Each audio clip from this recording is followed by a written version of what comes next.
سوال دیگر برادر عزیز، میگویند که خوراک را پوف کرده خوری مکروه می شود. آیا این درست است؟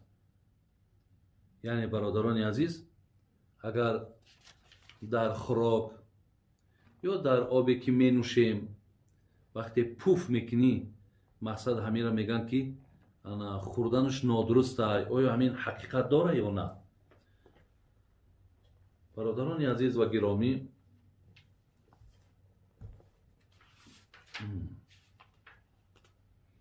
در این باب بله این حدیثی داریم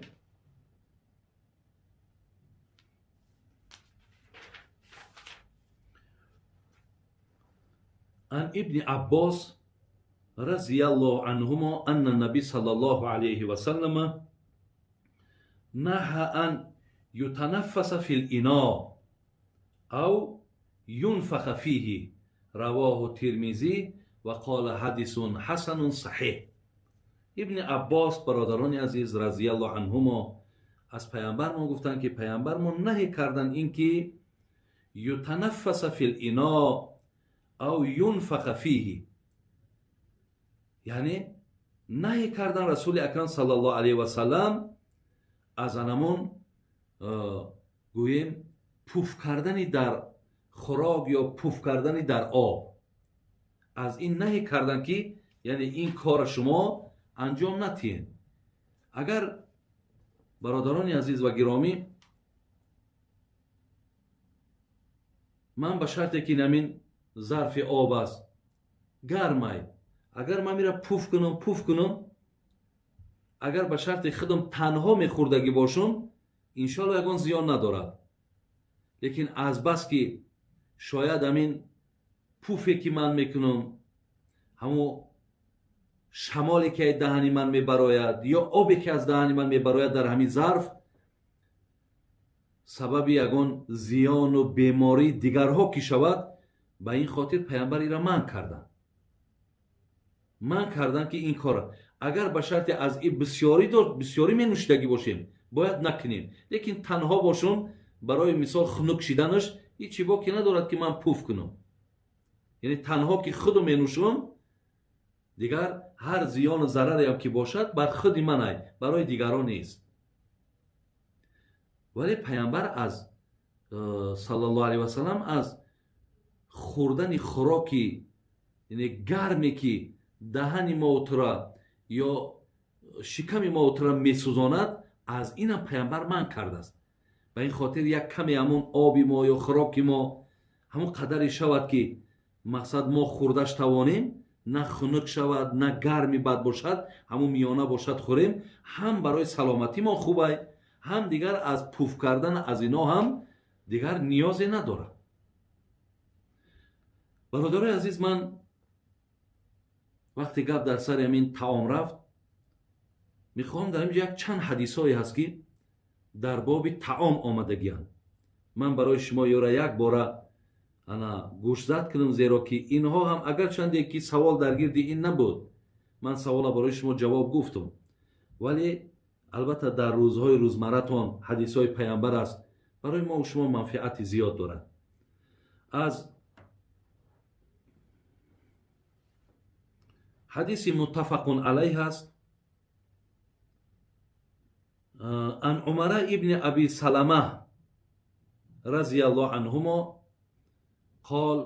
قال لي رسول الله صلی الله علیه و سلم سم الله و کل بیمینک و کل مما یلیک. پیامبرمان میگه از برای من، ابن ابی سلمه میگه از برای من پیامبر چی گفت؟ گفت که ابی سلمه گفت وقتی که دست در طعام دراز میکنیم اول دست ها تا بشو. برادرای عزیز و گرامی، من قربان این دین شم. چه یک دین زیبایی های، تمامی کار و بار ما و شما در ما را راهنمایی کرده. ببینین یکی از فضیلت و یکی از خیر این دینه که امروز برای یکی از سببهای پیشگیری بیماری ما را دستشویی میگن. پیامبرمون دویم تاکید میکنه از پیش و پسی طعام دویم دستاتون بشویید. یک معجزه برادرای عزیز. برای همین گفت دستاتون بشویید. شما دستاتون بشویید پیش از طعام خوردن. بعد از آن میگه آمدی نزد طعام در که نشستی بگو بسم الله. ولی در همین مسئله هم بسیاری از برادرها سوال میکنن که میگن اگر بسم الله الرحمن الرحیم بگوی گویا گناهگار میشید. زیرا میگه در حدیث فقط لفظ بسم الله آمده است. برادرای عزیز اگر چند لفظ بسم الله هم آمده باشد، جناب امام نووی در نزهة المتقینش در شرح همه ریاض الصالحین آورده است که اگر رحمان الرحیم هم که اضافه شود هیچ زیانی ندارد. یعنی ما میتونیم که وقتی در طعام بسم الله الرحمن الرحیم میگه اول حضرت میگه دستات شستی بسم الله الرحمن الرحیم بگو و کل بیمینیک و دست راستت بخور و کل مما یلیک و از پیشی خودت بخور. برادرها بسیار اهمیتیه. همین خوراک خوردن هم نشان من داده است. دیده که بعضی آدم مقصد دست درازی میکنه پیش طبق یک کس تازه میکنه. پیامبر میگه که بسم الله الرحمن الرحیم بگو، بعد از اون چیکار کن؟ با دست راستت بخور و از پیش خودت بخور. دیگر در پهلوها دست دراز نکن، از بین طعام نگیر. حدیث دیگر برادران عزیز، حضرت عایشه مادر ما روایت میکنند. حدیث ابو داود و امام ترمذی اسناد حسن و صحیح میگن. میگد که پیامبر گرامی گفتند اذا اکل احدکم فلیذکر اسم الله تعالی فان نسی ان یذکر اسم الله تعالی فی اوله فلیقل بسم الله اوله و آخره. حضرت عایشه مادرمون میگه پیامبر گفت هرگاهی که اگر خوردید یکی از شما بگیم بسم الله الرحمن الرحیم، یعنی در طعام خوردن بسم الله الرحمن الرحیم فراموش نکنین. هرگاهی که میگه فراموش کردین این که گوید بسم الله الرحمن الرحیم، پس وقتی خوردین یک ناله خوردین، دو ناله خوردین، 10 ناله خوردین یا قریب به تمام شویش کشید که به یادت زد که تو بسم الله الرحمن الرحیم نگفتی، میگه بگو بسم الله اوله و آخره. بسم الله اول و بسم الله آخر بگو. بعد مقصد با خوراک دوام بده. اینم یکی از تعلیمات های حالت طعام است برادر عزیز. دیگر حدیثی که امام مسلم میارد با روایت حضرت جابر میگه سمعت رسول الله صلی الله علیه و سلم یقول اذا دخل الرجل بیته فذكر الله تعالى عند الدخول وعند الطعام فإن الشيطان قال الشيطان لأصحابه لا مبيت لكم ولا عشاء وإذا دخل فلم يذكر اسم الله تعالى عند الدخول قال الشيطان أدركتم المبيت وإذا لم يذكر الله تعالى عند الطعام قال أدركتم المبيت والعشاء. بسیار یک سخنی زیبا ده برادرها گوش کنین. پیامبرمون میگه هرگاهی که یکی از شما خانه در آمد، خانه میگه فذکر الله تعالی عند دخولی، وقتی خانه در آمدی برادر عزیز بگو که بسم الله الرحمن الرحیم بگو، میگه و بدرو. و عند طعامی و نزد طعام دم بسم الله الرحمن الرحیم بگو. وقتی میگه تو وقتی خانه دم میدرای بسم الله الرحمن الرحیم میگوی، پاتا در خانت میمانی. وقتی که طعام پیشت میارن بسم الله الرحمن الرحیم تا با طعام میخوری. بعد شیطان میگه برای نوکرا و شاگردا و فرزنداش چی میگفته است؟ میگفته است لا مبیت لکم ولا عشاء. میگفته است که از این خانه اکو بیرون میشیم، این مردک با بسم الله الرحمن الرحیم خانهش را در آمد، با بسم الله الرحمن الرحیم خوراک آغاز کرد. اینجا در ما نه جای خواب داریم و نه در خوراک این آدم شریک شده میتونیم، نه ای خوراکش خورده میتونیم، نه در خانهش امشب خواب کرده میتونیم. یعنی اینجا دیگه جای ما نیست.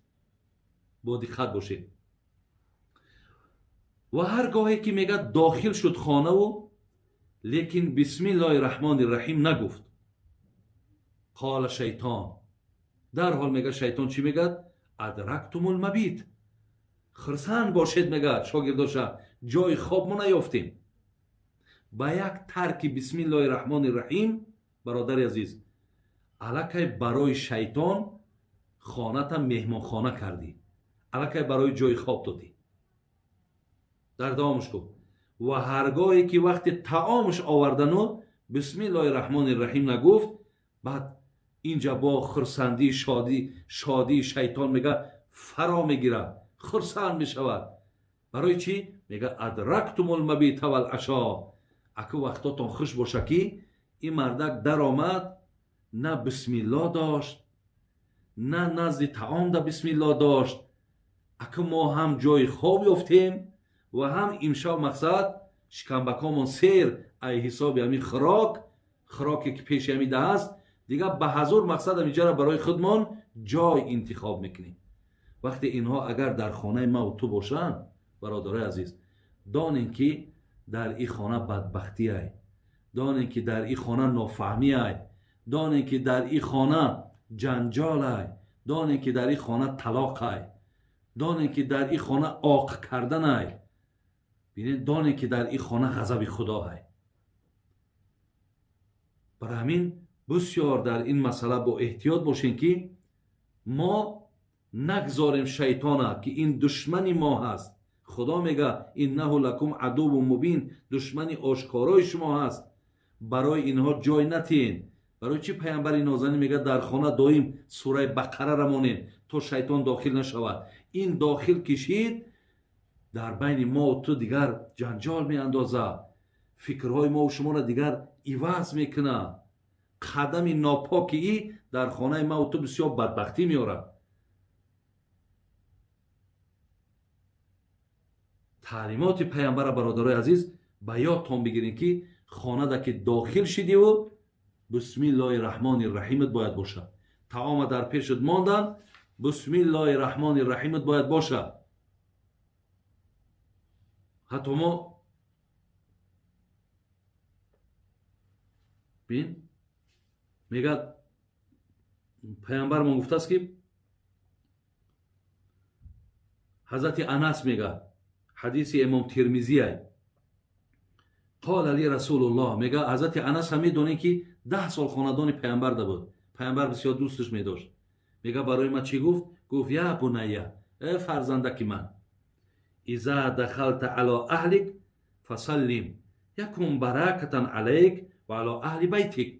گفت انس هرگاهی که خانه در آمدی بر اهل خانواده سلام بگو.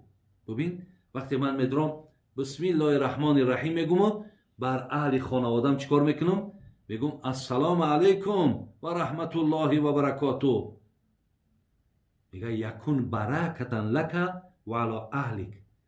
میگه وقتی تو بسم الله الرحمن الرحیم گفتی با اهل خانوادت سلام دادی، میگه در جان خودت برکت میشود، در خاندانت هم برکت میشود. برادرای عزیز شما میدونید کلمه برکت چیه؟ تمام خوبی ها در زیر کلمه برکت هست. ببین شفا در همین هست، کشایش در همین هست، ببین آرامی در همین هست، وقتی خوش در همین هست. همه اینا در زیر کلمه برکت هست. برای همین شما کدام وقتی را به دست آورده میتونین؟ وقتی که در حالت در آمدن بسم الله الرحمن الرحیم السلام علیکم و رحمت الله و برکاته، بگذار اونجا پدری تای، بگذار در اونجا مادری تای، بگذار در اونجا فرزندای تای، بگذار در اونجا خانومی تای، کسی باشد نباشد، تعلیمات دینی ما همین است که ما سلام تیم. بسیار از این آداب امروز دور ماندگیم، در آن را میدرایم.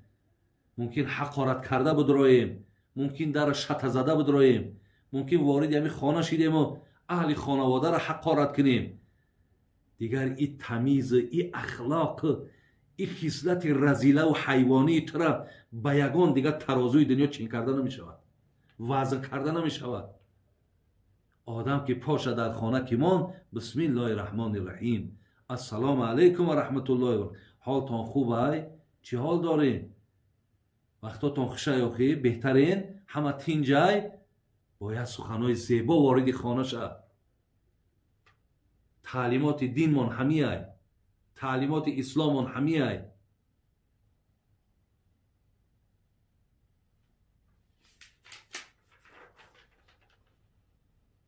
خب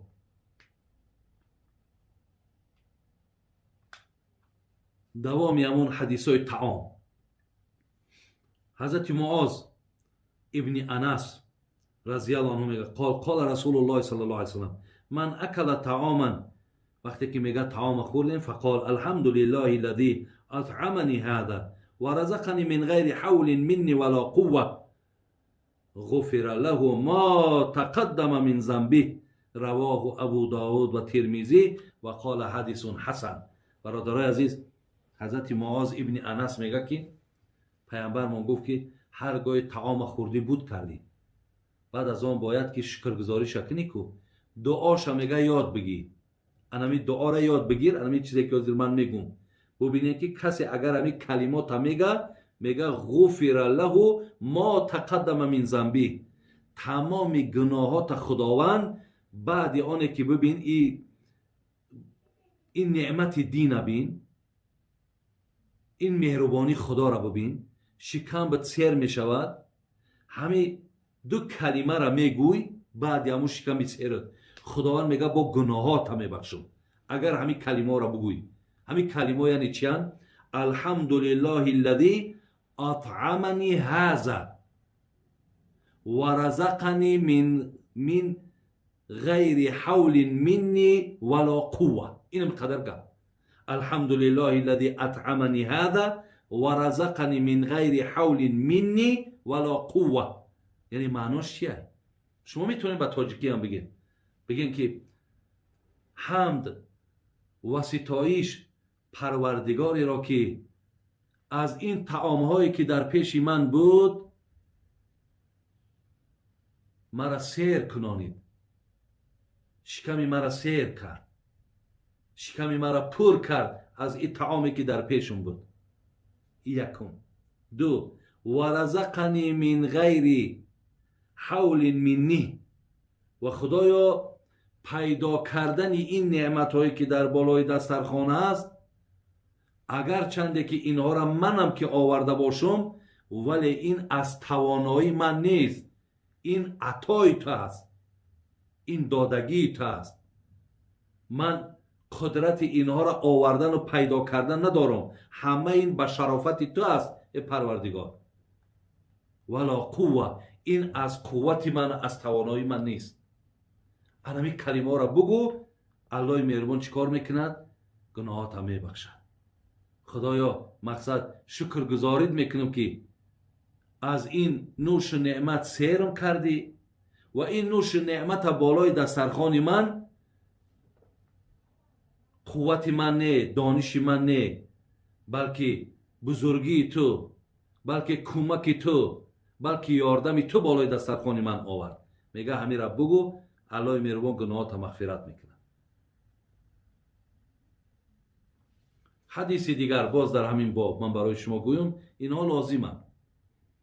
حدیثی که جناب ابو هریره میگه، راوی حدیث امام مسلم میاره، میگه اذا دعی احدکم فلیجب فان کان صائما فلیصلی و ان کان مفطرا فلیطعم. حضرت گفتن هرگاهی که شما را اگر کسی به خانهش دعوت کرد، اجابت کن. اگر روزدارم که باشی، برا، نگو که من روزدارم کجا میرم. دعوت اجابت کن. دعوت اجابت کردن واجبه. میگه برا در همون جو ده حقش داک. اگر به شرطی که روزدار نباشی، مرحمت از طعام مهیا کردگیش تناول کن. اینم یک حدیث در ذهنتون، اینم برادر عزیز بگیرید. دیگر حدیثی را که اینجا در حدیث ها خیلی زیادن برادر عزیز،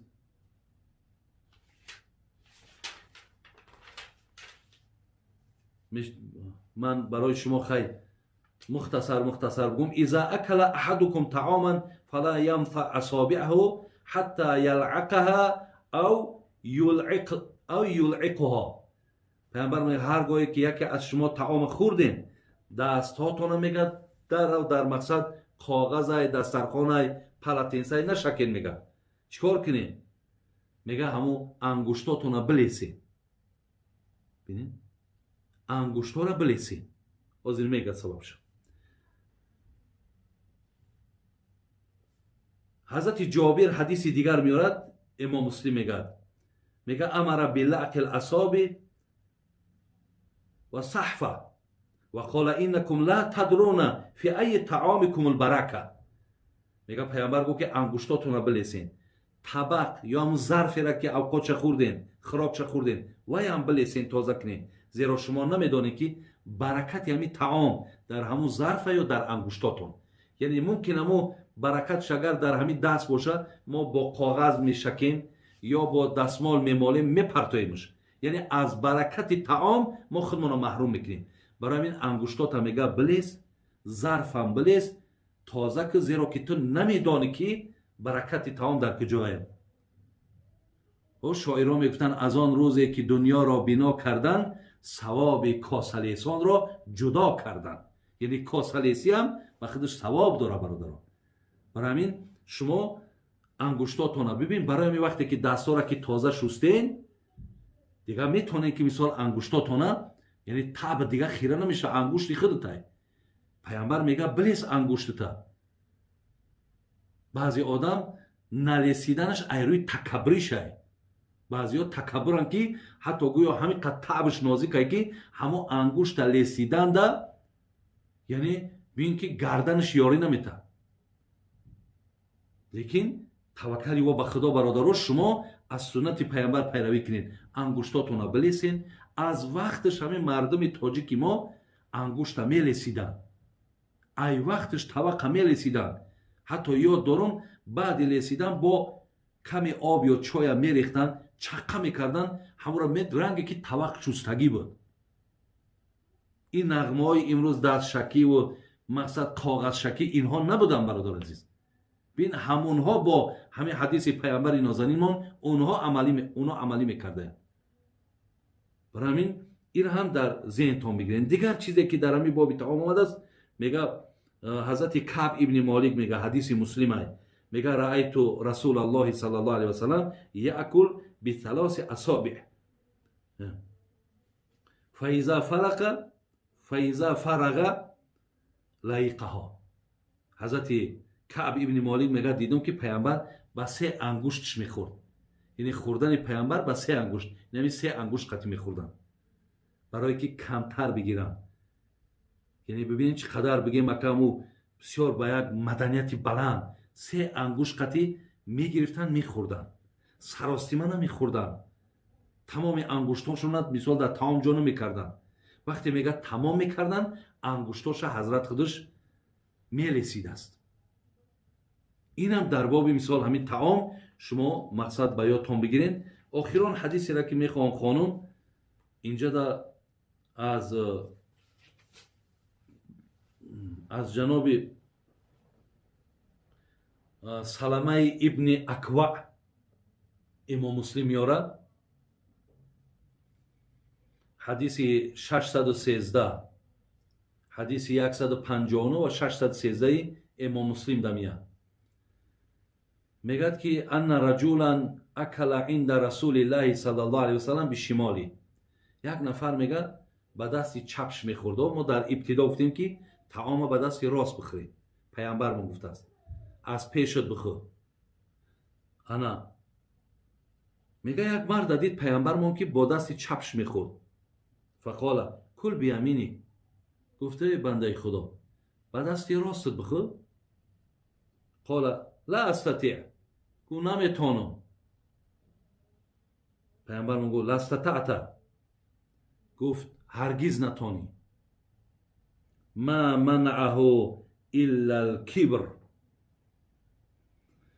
فما رفعها الى فیه.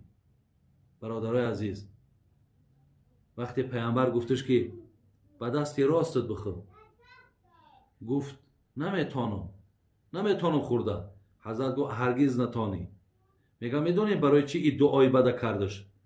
گفت به خاطر که او از روی تکبری بود. یعنی پیامبر مقصد سخنش اهمیت نداد، پیامبر پسند نکرد. یعنی من خیلی میخوام خیلی میخورم، دستی چپ خطی میخورم راست خطی میخورم، مقصد کاری تو چیه؟ پیامبر گفت که هرگز نتانی. میگه دیگه هیچ وقت میگه با همون دستی راستش حتی دیگه برداشته به طرف دهنش برده نمیتونست.